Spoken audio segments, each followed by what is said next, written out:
Shalom, perkenalkan saya Akin Marli Maria dari 10B.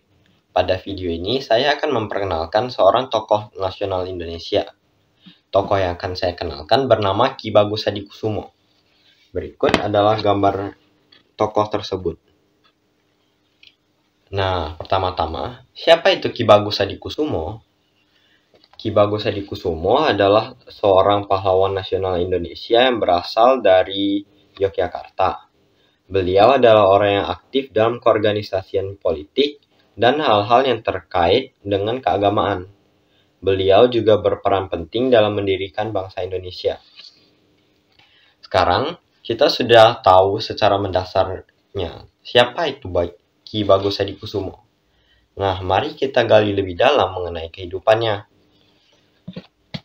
Ki Bagus Hadikusumo lahir pada tanggal 24 November 1890 di Yogyakarta, di Kampung Kauman.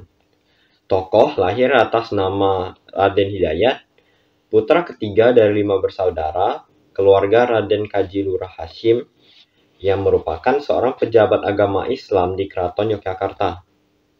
Beliau meninggal dunia pada tanggal 4 November 1954.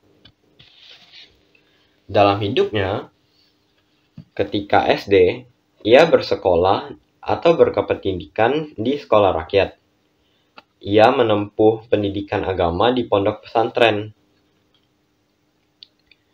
Dalam kependidikan, beliau juga mahir dalam sastra Jawa, Melayu, dan Belanda yang diajar oleh Ngabehi Sastra Subundo, dan sastra Inggris yang diajar oleh Mirza Wali Ahmad Baik.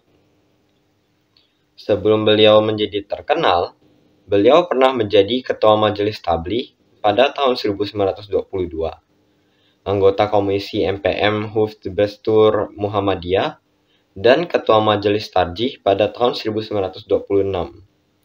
Setelah itu, beliau menjadi anggota Muhammadiyah. Beliau dilantik menjadi Wakil Ketua Muhammadiyah pada tahun 1937 hingga 1942.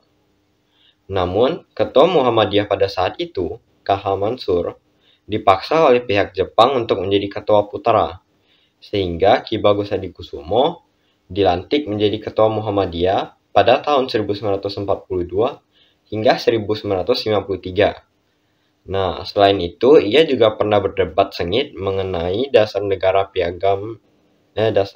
Indonesia dan Piagam Jakarta. Selama kehidupannya, ia juga telah menciptakan atau menuliskan berbagai karya dan juga mencapai beberapa pencapaian atau penghargaan. Di sini terjadi sedikit kendala sehingga dilanjutkan dengan rekaman baru. Nah, karya tulisnya seperti Islam sebagai Dasar Negara Indonesia dan Akhlak Pemimpin, Pustaka Hadi pada tahun 1936, Pustaka Islam pada tahun 1940, dan beberapa lainnya. Ia juga memiliki beberapa pencapaian yang patut disebut dan diingat. Nah, beliau berani menentang perintah pemimpin Jepang, Dai Nippon, dan beliau memiliki kecenderungan yang kuat dalam kelembagaan Islam. Pada Hari Pahlawan tahun 2015, beliau diberi gelar Pahlawan Perintis Kemerdekaan Nasional Bangsa Indonesia oleh pemerintah Republik Indonesia Presiden Jokowi sebagai peringatan Hari Pahlawan. Nah, sekian perkenalan tokoh nasional bangsa Indonesia Ki Bagus Hadikusumo dari saya. Sekian, terima kasih.